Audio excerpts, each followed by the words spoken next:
We are now more than halfway through in Israel, and Israel declared 4-hour humanitarian ceasefire in Gaza, but with one big stipulation. The ceasefire does not apply to areas where Israeli soldiers are already operating.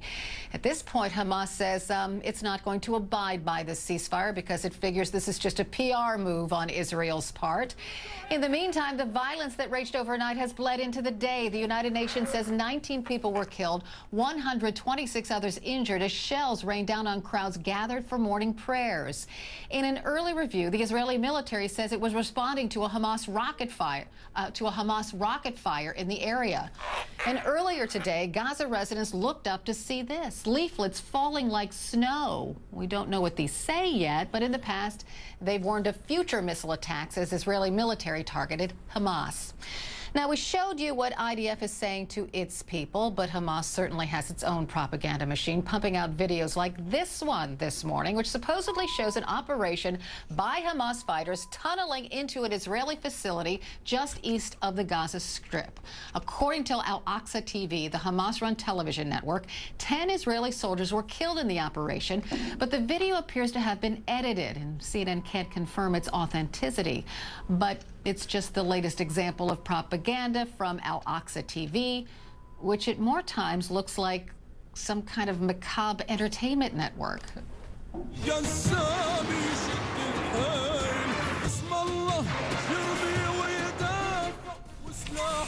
See, there's theme music setting the stage for the near constant message of Hamas rising up against Israel.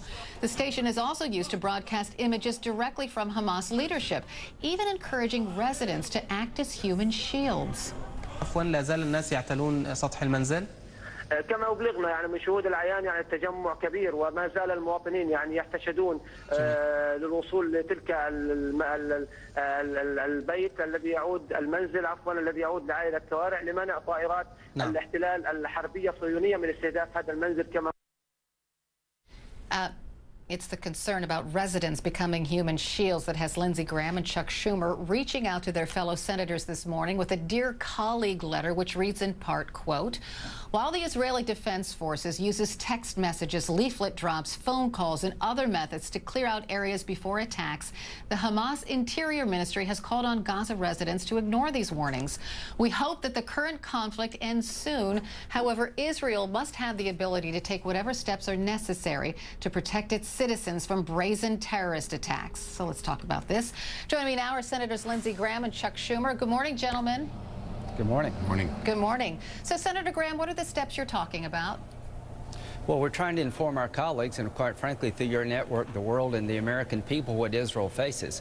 You have one group, as you explained, trying to avoid civilian casualties, giving notice of an impending attack, trying to give people a chance to avoid being hurt.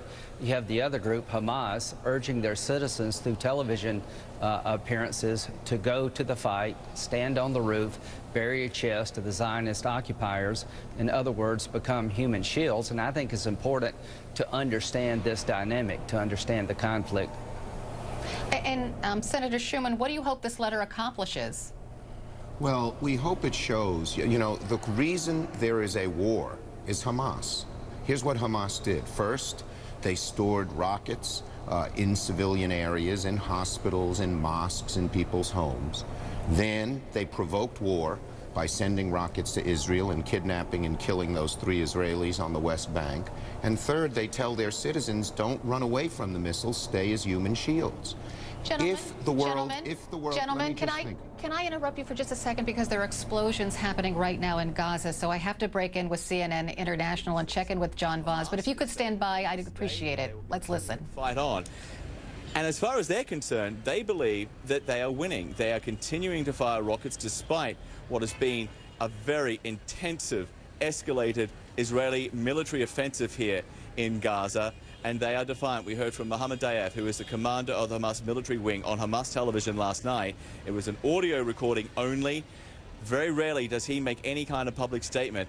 He said there would be no ceasefire with Israel until the blockade, as he calls it, is lifted. That is an opening of the borders, a reopening of the seaport, and allowing Gaza some kind of control of their airspace.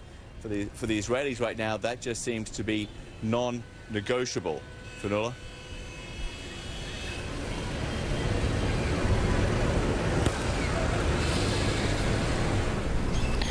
All right, John Vaz reporting, and there are several explosions over Gaza. Supposedly, we were in the midst of this 4-hour ceasefire for humanitarian reasons. Israel was obeying the ceasefire. Hamas never said it would. In fact, the rocket fire continued from the Gaza side, so I suppose Israel responded in turn.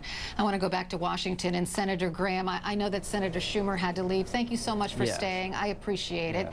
So you know that this electrical plant has been destroyed in Gaza, which means most people don't have electricity, they don't have clean water. What's the end game, do you think, here?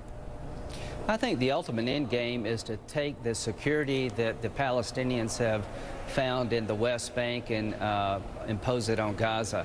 I think the ultimate end game is to empower the Palestinian Authority, who's been a good partner with Israel regarding West Bank security and commerce, and replace Hamas with a better partner for Israel. But the reason I'm glad you're showing the videos is I want people, people trying to figure out what is the right thing to do here. What should America do? I'm just trying to explain to the American people and the world at large that Hamas is intentionally putting its people in harm's way. They celebrate every time an Israeli rocket hits civilians, and Israel's trying everything it can do to minimize casualties. But the ultimate end game is to bring security, peace, and tranquility to Gaza.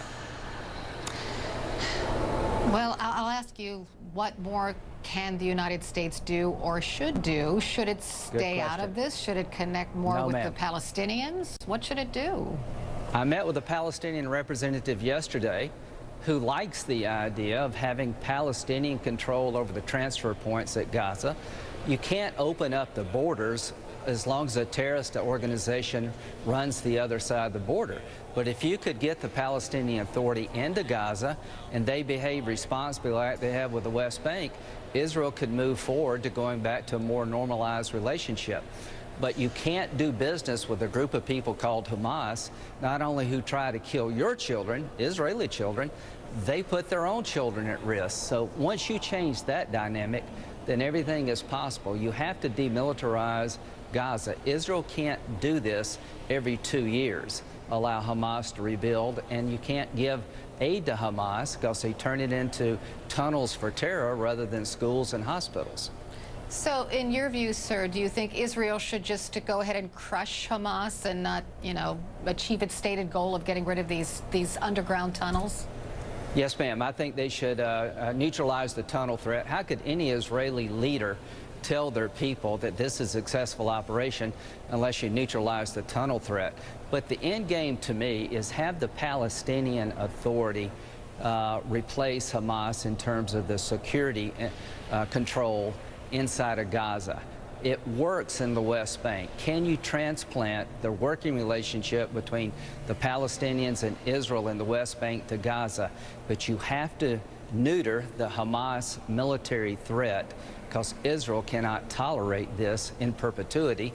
And look what it's doing to the Palestinian people.